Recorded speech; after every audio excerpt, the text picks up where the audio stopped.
ବାରରେ ଲଘୁଚାପ, 16 ଯାଏଁ ପ୍ରବଳ ବର୍ଷା, ଉତ୍ତର ଓଡ଼ିଶା ସମେତ ମହାନଦୀ ତଳ ଓ ଉପର ମୁଣ୍ଡରେ ବେଶି ବର୍ଷିବ। ଉତ୍ତର ପଶ୍ଚିମ ବଙ୍ଗୋପସାଗର ଓ ପାର୍ଶ୍ୱବର୍ତ୍ତୀ ଅଞ୍ଚଳ ଉପରେ ଘୂର୍ଣ୍ଣିବଳୟ ସୃଷ୍ଟି ହୋଇଛି। ଆସନ୍ତା 12 ତାରିଖ ବେଳକୁ ଏକ ଲଘୁଚାପରେ ପରିଣତ ହେବା ସମ୍ଭାବନା ଅଛି। ଏହା ପ୍ରଭାବରେ କ୍ରମଶଃ ବର୍ଷା ବଢ଼ିବ। 13 ରୁ 15 ଯାଏଁ ପ୍ରବଳରୁ ଅତି ପ୍ରବଳ ବର୍ଷା ହୋଇପାରେ। ଏଭଳି ପୂର୍ବାନୁମାନ ଦେଖାଇଛି ପାଣିପାଗ ବିଭାଗ।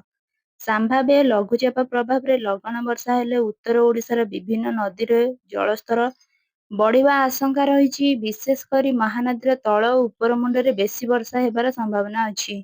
ପାଣିପାଗ ବୈଜ୍ଞାନିକ ବିଶ୍ୱଜିତ ସାହୁଙ୍କର ଆକଳନ ହେଲା, ସମ୍ଭାବ୍ୟ ଲଘୁଚାପ ପ୍ରଭାବରେ ରାଜ୍ୟରେ ଏବେ ବର୍ଷା ଲାଗି ରହିବ। ସମ୍ଭାବ୍ୟ ଲଘୁଚାପ 14 ରୁ 15 ତାରିଖରେ ବେଳକୁ ଓଡ଼ିଶା ଓ ଏହାକୁ ଲାଗିଥିବା ପଶ୍ଚିମବଙ୍ଗ ଦେଇ ସ୍ଥଳଭାଗକୁ ପ୍ରବେଶ କରିପାରେ। ଏହା ଲଘୁଚାପରୁ ଅଧିକ ଘନୀଭୂତ ହୋଇ ସ୍ପଷ୍ଟ ଚିହ୍ନିତ ରୂପେ ନେଇପାରେ। ଗତକାଲି ଅପରାହ୍ନରୁ ବର୍ଷା ପ୍ରକୋପ ବଢ଼ିଛି। 14 ରୁ 15 ତାରିଖ ବେଳକୁ ବର୍ଷା ପ୍ରଭାବରେ ଉତ୍ତର ଓଡ଼ିଶାରେ ବେଶି ରହିବ।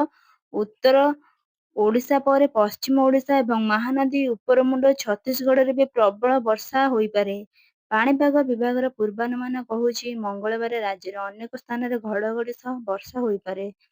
ବାଲେଶ୍ୱର, ଭଦ୍ରକ, ଯାଜପୁର, କେନ୍ଦ୍ରାପଡ଼ା, ଜଗତସିଂହପୁର, କଟକ, ସୁନ୍ଦରଗଡ଼, ଝାରସୁଗୁଡ଼ା, ବରଗଡ଼, ସମ୍ବଲପୁର, ଦେବଗଡ଼, ଅନୁଗୁଳ, ଢେଙ୍କାନାଳ, କେନ୍ଦୁଝର, ମୟୂରଭଞ୍ଜ, କୋରାପୁଟ, ମାଲକାନଗିରି, ଗଜପତି, ଗଞ୍ଜାମ, ପୁରୀ, ଖୋର୍ଦ୍ଧା, ନୟାଗଡ଼ ଜିଲ୍ଲାରେ ଗୋଟିଏ ଦୁଇଟି ଜାଗାରେ ପ୍ରବଳ ବର୍ଷା ଆଶଙ୍କା ରହିଛି। କେତେକ ସ୍ଥାନରେ ଘଣ୍ଟା ପ୍ରତି 30 ରୁ 40 କିଲୋମିଟର ବେଗରେ ପବନ ବହିବା ରହିପାରେ। ବୁଧବାର ଅନେକ ସ୍ଥାନରେ ବର୍ଷା ସମ୍ଭାବନା ଥିବାବେଳେ କଟକ, ଝାରସୁଗୁଡ଼ା, ସମ୍ବଲପୁର, ଅନୁଗୁଳ ଏବଂ ଢେଙ୍କାନାଳରେ ଗୋଟିଏ ଦୁଇଟି ଜାଗାରେ ପ୍ରବଳ ବର୍ଷାରୁ ଅତି ପ୍ରବଳ ବର୍ଷା ଆଶଙ୍କା ରହିଛି। ଉତ୍ତର ଓ ପଶ୍ଚିମ ଓଡ଼ିଶାରେ କେତେକ ଜିଲ୍ଲା ଓ ପାର୍ଶ୍ୱବର୍ତ୍ତୀ ଆଭ୍ୟନ୍ତରୀଣ ଏବଂ ଦକ୍ଷିଣ ଓଡ଼ିଶାର ବିଭିନ୍ନ ଜିଲ୍ଲାରେ ପ୍ରବଳ ବର୍ଷା ହୋଇପାରେ। 13 ରୁ 15 ତାରିଖ ପର୍ଯ୍ୟନ୍ତ ବର୍ଷା ଆହୁରି ବଢ଼ିବ। ପଶ୍ଚିମ ଓଡ଼ିଶାରେ ଅତି ପ୍ରବଳ ବର୍ଷା ହୋଇପାରେ। 16ରେ ବି ରାଜ୍ୟର କେତେକ ଜିଲ୍ଲାରେ ପ୍ରବଳ ବର୍ଷା ହେବାର ଆଶଙ୍କା ରହିଛି।